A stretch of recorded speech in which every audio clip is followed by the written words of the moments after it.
How many of you have ever experienced the feeling of your chest tightening and the inability to breathe because of asthma?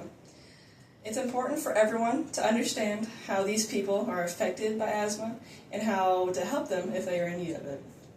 Now, multiple people in my family, including myself, were either born with asthma or developed it later on in life. Collectively, we know a lot about the condition and how it affects those who have it. We know how to treat those who have asthma, along with knowing the signs of someone who is having an asthma attack. I would like you all to know more about asthma so you can better understand those around you who do have it, and if they are having an immediate asthma attack, and how to help them if they need it. In an emergency, you might have to help someone who has it. They might need you to relieve one of their inhalers from. So it's good for you to know what different types of inhalers look like and different ways asthma affects everyone. You would be saving lives, necessarily. First, I will explain the common causes of asthma. Then I will talk about the symptoms that come along with having asthma.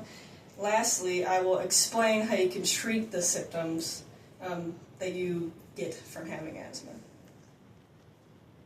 There are three major causes. One of the most common causes of asthma is that your parents have asthma. You're 3 to 6 times more likely to develop asthma compared to someone whose parents don't have it. Another cause of asthma is viral respiratory infections. During infancy and childhood, respiratory issues can cause wheezing and coughing. Some of these children go on to develop chronic asthma later on. Lastly, you can develop asthma from certain elemental exposure in your workplace or your school or some other places like that. The most common in industrial plants where vapor, molds, and chemical fumes are present.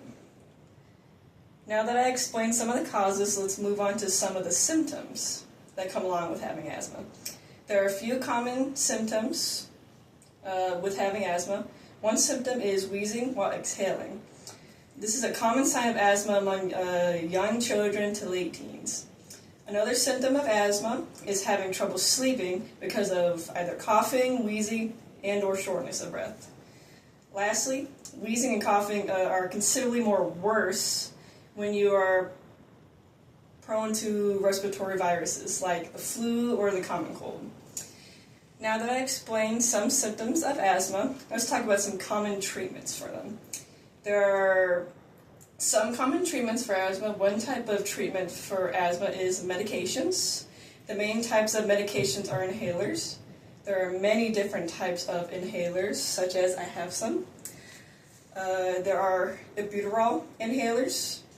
These usually are for emergency cases. If you're, let's say, going on a run and you feel the tightness in your chest and or shortness of breath or wheezing, you usually take 2 puffs of this either before or during your run if you feel your chest tightening at all. Next, there are corticosteroid inhalers, which I don't have any on me right now, but these help long term. You take these usually twice in the morning, twice at night. It helps you breathe. It helps regulate your allergies too. And then there's also combination inhalers, which I have right here. This is usually Flovent and albuterol. These are also long-term inhalers that should help strengthen your lungs and also help with allergies. Another treatment you can go through is when you have severe asthma is bronchial thermoplasty. This procedure heats the inside of your airways, causing the muscles in your airways to smoothen and tighten. This limits your airways' abilities to constrict, making it easier to breathe and reduce the possibility of an asthma attack. Lastly, allergy medication, which I have right here, is another treatment that helps reduce asthma-related symptoms. You can either get prescribed medication or you can just use over-the-counter. It all works the same. Another form of medication are allergy shots, and immunotherapy. Over time, they reduce your reaction to specific allergens like mold, dust, pollen, dust, or bugs, and stuff like that. To conclude, today I told you about the common causes of asthma, some of the common symptoms, and what are some possible treatments that you can have to help fix it or in total just get rid of it. I do hope that now that you understand more about asthma and what signs to look for if someone you know is prone to having asthma attacks, so you can help them if they are in need. You will have a better understanding in case of an emergency if something happens. Thank you for listening and have a great day.